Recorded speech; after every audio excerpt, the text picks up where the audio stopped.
Hello everyone, welcome to Tashu academy banking and law. आप सभी viewer का बहुत बहुत स्वागत है। आईबीपीएस ने स्पेशलिस्ट ऑफिसर का नोटिफिकेशन रिलीज कर दिया है, जिसमें टोटल 6 अलग अलग कैटेगरी की पोस्ट रिलीज हुई है, जिसमें आईटी ऑफिसर का, एग्रीकल्चर फील्ड ऑफिसर का, राजभाषा अधिकारी का, लॉ ऑफिसर का, एचआर पर्सनल ऑफिसर का और मार्केटिंग ऑफिसर का। तो टोटल ये 6 कैटेगरी के पोस्ट रिलीज होते हैं हर साल भर में एक बार आईबीपीएस के द्वारा स्पेशलिस्ट ऑफिसर का एग्जाम कराया जाता है, वो भी दिसंबर के मंथ में। तो यहाँ पर सिर्फ हम आपसे डिस्कस करेंगे लॉ ऑफिसर स्केल 1 के बारे में, जिसमें टोटल पोस्ट 10 आई है। और हमारे बहुत सारे स्टूडेंट और व्यूअर का ये कहना है और पूछना भी है कि क्या इसमें पोस्ट और बढ़ सकती है, अगर बढ़ सकती है तो कितनी पोस्ट बढ़ सकती है। तो चलिए इस वीडियो में डिस्कस करेंगे पूरा नोटिफिकेशन और इन 2 प्रश्नों को भी डिस्कस करेंगे कितनी सीटें बढ़ने की। इस पूरे नोटिफिकेशन में हम लोग डिस्कस करेंगे कुल कितने बैंकों में कितनी वैकेंसी है, क्वालिफिकेशन क्या होगा, जिनको फॉर्म भरना है उनके लिए क्या इंपॉर्टेंट क्वालिफिकेशन है कि जो लोग फॉर्म को भर सकते हैं, सिलेबस क्या है जो इसके एग्जाम में पूछे जाने हैं, सैलरी कितनी दी जाएगी, पोस्ट डिटेल क्या होंगे, किस वर्ष के लोग इस फॉर्म को फिल कर सकते हैं, एग्जाम पैटर्न क्या होगा और कट ऑफ के बारे में हम एक अलग से वीडियो बनाएंगे। उसमें पूरी डिटेल आपकी 2018, 19 और 20 और 21 की क्या कट ऑफ रही है, प्री मेंस और फाइनल सिलेक्शन की क्या कट ऑफ रही है, तो उसका एक अलग वीडियो मैं आपको बनाऊंगा।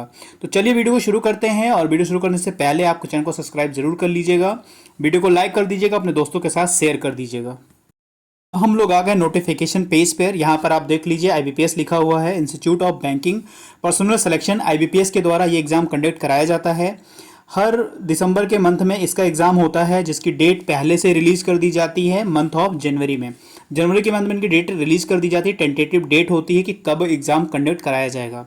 नवंबर के मंथ में नोटिफिकेशन आ जाता है और दिसंबर के लास्ट में इनका प्री एग्ज़ाम होता है और जनवरी के लास्ट में इनका मेंस एग्जाम होता है। तो यहाँ पर देखिए टोटल 6 कैटेगरी के जो पोस्ट हैं, पहले पे जैसे आईटी ऑफिसर मैं पहले से बता चुका हूँ, दूसरे पे एग्रीकल्चर ऑफिसर, राजभाषा अधिकारी, law officer scale 1, HR personal officer और मार्केटिंग ऑफिसर। टोटल 6 कैटेगरी के पोस्ट आते हैं, जिसमें से हम आज पे आपसे डिस्कस करेंगे जो 4th नंबर का जो है लॉ ऑफिसर स्केल 1 के बारे में, कि उसके बारे में क्या क्या। तो यहाँ पर जो इम्पोर्टेंट डेट है ऑनलाइन रजिस्ट्रेशन की, वो है 1 नवंबर 2022 से 21 नवंबर 2022 तक आप अपने फॉर्म को भर सकते हैं। पहली चीज़ है यहाँ पर देख लीजिए लिखा हुआ पार्टिसिपेटिंग बैंक्स। कौन कौन से बैंक इसमें पार्टिसिपेट करेंगे जिनके पास वैकेंसी होगी लॉ ऑफिसर स्केल 1 को भरने के लिए। तो यहाँ पर पहले नंबर पर है bank of Baroda, Canara bank, Indian overseas bank, UCO bank, bank of India, central bank of India, Punjab national bank, union bank of India, bank of Maharashtra, Indian bank, Punjab and Sindh bank. तो टोटल इतने बैंक इसमें पार्टिसिपेट कर रहे हैं जिनके पास vacancy है। But इसमें से एक डाउट हमेशा रहता है कि क्या जो पोस्ट आते हैं, जैसे इस बार लॉ ऑफिसर के टोटल कितने पोस्ट हैं, 10 पोस्ट हैं। तो इसमें जो स्टूडेंट का कहना है कि क्या इसमें सीट बढ़ सकती है, बिल्कुल बढ़ सकती है, क्योंकि जब अभी हम लोग total bank wise detail discuss करेंगे वैकेंसी का, कितनी बैंकों में लॉ ऑफिसर की वैकेंसी है, तो वहाँ पे इन दोनों क्वेश्चन का मैं आपको आंसर दूंगा। तो यहाँ पर इतने बैंकों ने पार्टिसिपेट किया है इस एग्ज़ाम को मतलब इस एग्ज़ाम में जो इनके पास वैकेंसी है भरने के लिए, तो इतने बैंकों ने उसमें पार्टिसिपेट किया है। फॉर्म को आप लोग 2-4 दिन के अंदर भर लीजिए, लास्ट डेट तक पेंडिंग मत रखिए। लास्ट डेट तक आते आते क्या होता है कि कई लोगों का फॉर्म नहीं भर पाता है और वो फॉर्म को फिल नहीं कर पाते हैं, इसलिए 2-4 दिनों के अंदर आप लोग अच्छे से सारी डिटेल देखकर फॉर्म को फिल कर लीजिए। और सबसे इम्पोर्टेंट ये है कि फॉर्म को फिल करने के बाद जो आपका एप्लीकेशन फॉर्म होगा उसको एक एक करके आप चेक कर लीजिए, जैसे उसमें अपना नेम, डेट ऑफ बर्थ और जो आपने अपना बार काउंसिल ऑफ स्टेट का जो आपने एनरोलमेंट नंबर फिल कर रखा होगा, वो सब चीज़ें एक चेक कर लें। आप लोगों ने किस पोस्ट के लिए अप्लाई किया है वो सारी चीज़ें आप चेक कर लें। अगर उसमें से कुछ गलत है तो आप फॉर्म को दोबारा भर पाएंगे। अगर आप ये सब सारी चीज़ें लास्ट डेट तक रखेंगे तो कभी कभी क्या होता है, कुछ त्रुटि होने की वजह से फिर आप फॉर्म को दोबारा भर नहीं पाते हैं और आगे चलकर काफ़ी प्रॉब्लम्स होती है। यहाँ तक कि अगर कुछ गलत है तो काफ़ी चीज़ों को परेशान होना पड़ता है। तो सबसे पहली चीज़ है कि फॉर्म को भर के अच्छे से उनको चेक कर लीजिए। तो यहाँ पर आप लोग फॉर्म भरने के साथ साथ पेमेंट भी कर सकते हैं। आपका कॉल लेटर कब तक आएगा, तो करीब 15 दिसंबर तक आप लोग का कॉल लेटर डाउनलोड हो जाएगा, क्योंकि एग्ज़ाम डेट जो है 24 दिसंबर और 31 दिसंबर है। तो एग्ज़ाम या तो 24 दिसंबर को या 31 दिसंबर को हो सकता है, या सभी लोगों का 24 दिसंबर या 31 दिसंबर को कंडक्ट हो सकता है। उसके बाद रिजल्ट की बात करें तो जनवरी के मंथ में आपका रिजल्ट आ जाएगा और फिर आपके मेंस का जो कॉल लेटर है वो डाउनलोड हो जाएगा, क्योंकि मेंस की डेट जो है 29 जनवरी 2023 है, यानी 29 जनवरी को आपका मेंस एग्ज़ाम होना है। बाकी उसके इंटरव्यू का कॉल लेटर आप फरवरी में देख सकते हैं। इंटरव्यू कंडक्ट कब होगा? फरवरी और मार्च के बीच में। और जो प्रोविजनरी अलॉटमेंट दिया जाएगा आप लोग को बैंकों का, वो अप्रैल 2023 तक दे दिया जाएगा। तो यहाँ पर जो भी इंपॉर्टेंट डेट है वो मैंने आपसे डिस्कस कर ली है। और जो इम्पोर्टेंट चीज़ है वो है एज, कितनी एज होनी चाहिए आपको फॉर्म भरने के लिए। तो यहाँ पे लिखा गया है कि मिनिमम 20 ईयर्स आपकी एज होनी चाहिए और मैक्सिमम 30 ईयर्स, यानी जो स्टूडेंट 20 से लेकर 30 वर्ष के बीच में हैं, यानी 20 से लेकर 30 के बीच में जिनकी एज है, वो इस फॉर्म को फिल कर सकते हैं। बाकी जिसमें जो SC ST और OBC इन तीनों लोग को जो आरक्षण मिला है, रिजर्वेशन है, वो SC ST OBC को, तो वो जो चार्ट है रिजर्वेशन वाला, तो उसमें देख लीजिएगा इन लोगों को एज में रिलैक्सेशन दिया गया है। बट जो जनरल कैटेगरी के लोग हैं उनको जो है 20 से 30 के बीच में होना अनिवार्य है।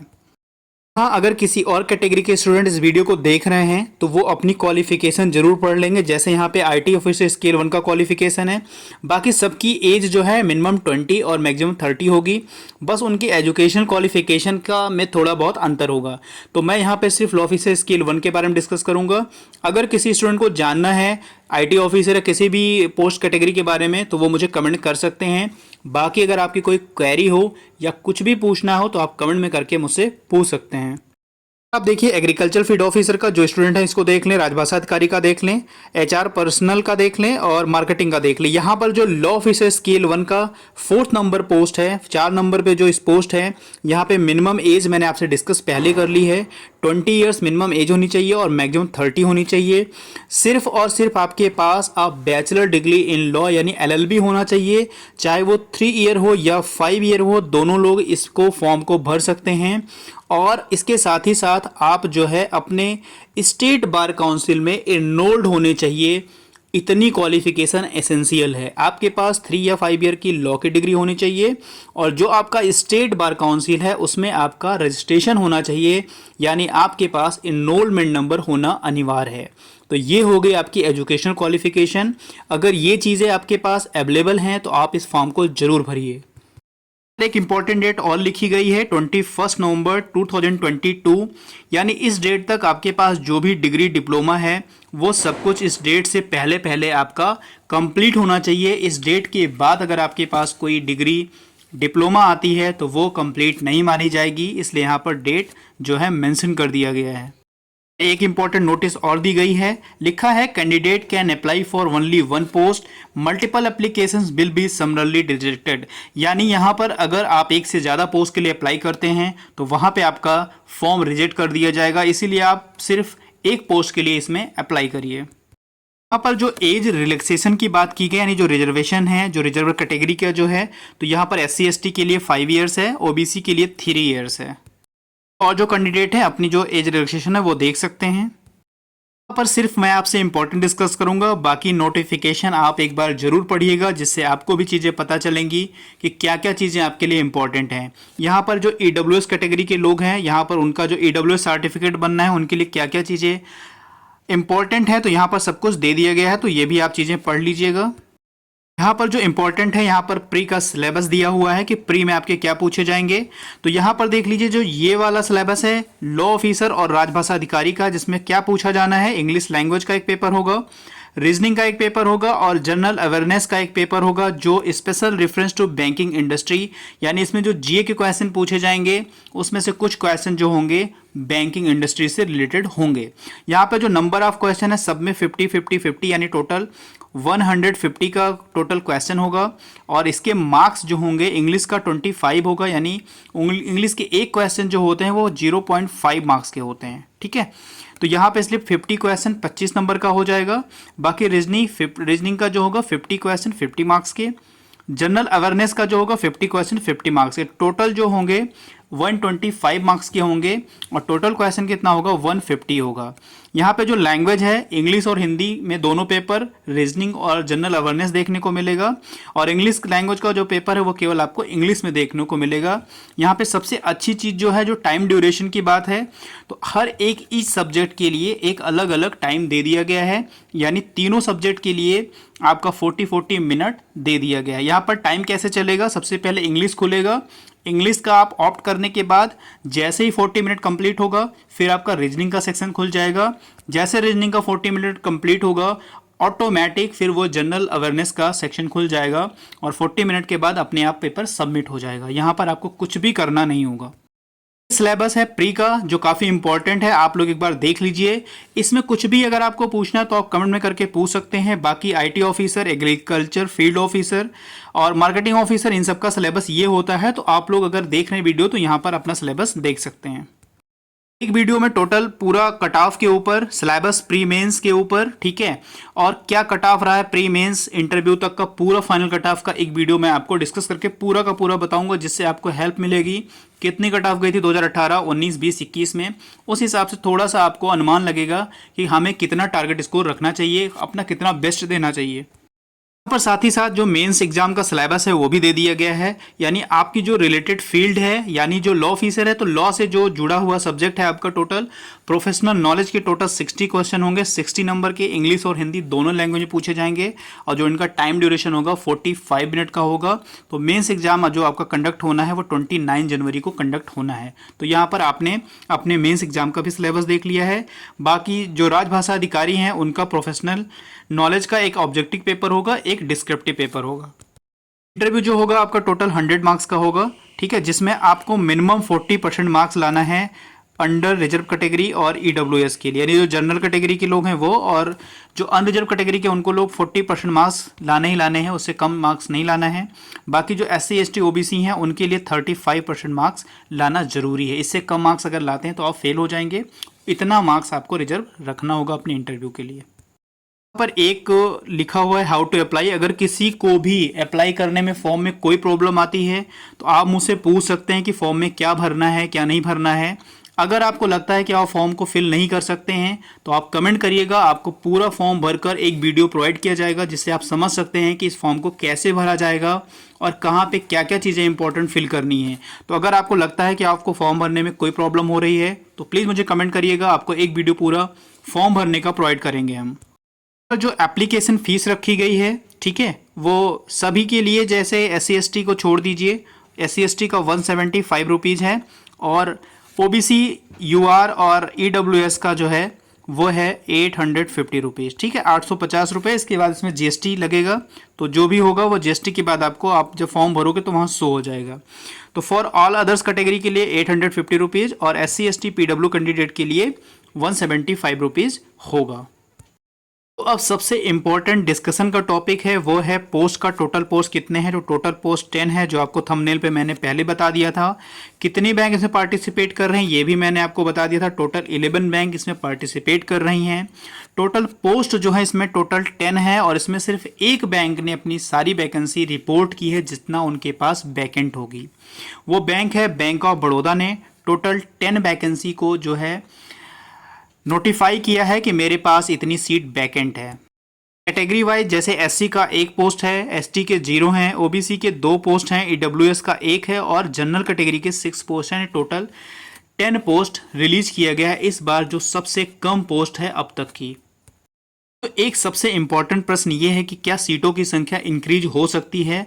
तो बिल्कुल हो सकती है, क्योंकि सिर्फ एक बैंक ने अपनी वैकेंसी को रिपोर्ट किया है और बाकी अगर आप यहाँ पर देखें, bank of India, bank of Maharashtra, Canara bank, central bank of India, Indian bank, Indian overseas bank, तो 1 2 3 4 5 टोटल 5 बैंक हैं जिन्होंने अपनी वैकेंसी को रिपोर्ट ही नहीं किया है। तो यहाँ पर एकदम पक्का ये है कि आपके एग्ज़ाम पूरे होने से पहले पहले आपको इसमें सीट बढ़ी हुई दिखेगी, इंक्रीज होंगी, क्योंकि ये सब जितने बैंक हैं जिन्होंने नॉट रिपोर्टिंग की है उनमें सीट बढ़ने की पूरी संभावना है। तो ये सारी बैंकों ने अभी तक अपनी वैकेंसी को रिपोर्ट नहीं किया है, तो ये बाद में अपनी रिपोर्टिंग करते रहेंगे जिसमें आपकी सीट जो है इंक्रीज होती रहेगी। जितने बैंकों ने रिपोर्ट किया था IBPS को कि मेरे पास इतनी सीट जो है वैकेंट है, उतने का नोटिफिकेशन आ गया है। बाकी जैसे इसमें बाकी लोगों में जीरो है, तो इसमें पॉसिबिलिटी कम है कि ये बैंक रिपोर्ट करेंगे कि उन्होंने पहले बता दिया मेरे पास कोई सीट वैकेंट नहीं है, पूरी भरी हुई है। अगर इन दौरान इनके पास भी कोई सीट आती है तो ये भेज सकते हैं, नहीं तो अगले विज्ञापन के लिए इनकी सीट को रिजर्व रखा जाएगा।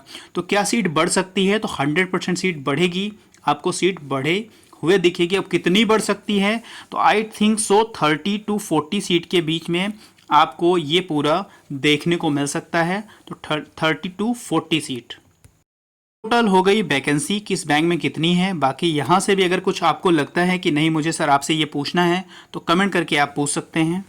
और जो ये चार्ट दिया है तो यहाँ पर सारे स्टेट दिए गए हैं, ठीक है। और स्टेट में प्री का एग्ज़ाम सेंटर कहाँ पर है और मेंस का एग्ज़ाम सेंटर कहाँ पर है। तो यहाँ पर आप जिस स्टेट के हैं तो आप देख सकते हैं कि आपका जो प्री एग्ज़ाम कहाँ पर आप ले सकते हैं और मेंस का एग्ज़ाम आप कहाँ पे भर सकते हैं। तो ये आप अपने प्लेस को ध्यान में रखकर यहाँ पर देखकर आप लोग भर लीजिएगा। आपको फॉर्म भरने में कठिनाई हो रही है तो आप मुझे कमेंट करके बताइएगा कि फॉर्म को कैसे भरा जाए। उसके लिए आपको एक वीडियो जरूर प्रोवाइड करेंगे, जैसे यहाँ फोटोग्राफ कितना होना चाहिए, सिग्नेचर कितनी होनी चाहिए, सारी चीज़ों की डिटेल मैं आपको एक अलग वीडियो में प्रोवाइड कर दूंगा। एक इम्पॉर्टेंट प्रश्न और है कि क्या इस एग्ज़ाम को भरने के लिए आपके पास कोई कंप्यूटर सर्टिफिकेट होना अनिवार्य है? तो बिल्कुल आपके पास एक कंप्यूटर सर्टिफिकेट होना चाहिए, सिर्फ और सिर्फ IT ऑफिसर के पोस्ट को छोड़कर। यहाँ पर साफ साफ लिख दिया गया है, candidates should have certificate diploma degree in computer operations, language should have studies computer information technology as one of the subject in the high school, college या इंस्टीट्यूट। तो यहाँ पर अगर आपके पास किसी भी क्लास में 10th 12th या ग्रेजुएशन लेवल में अगर आपके पास एक सब्जेक्ट कंप्यूटर का रहा है तो आप इस फॉर्म को भरने के लिए एलिजिबल हैं। या आपके पास कोई सर्टिफिकेट या कोई डिप्लोमा, चाहे वो 3 मंथ का हो, 6 मंथ का हो, 1 ईयर का हो, तो भी आप इस फॉर्म को भरने के लिए एलिजिबल हैं।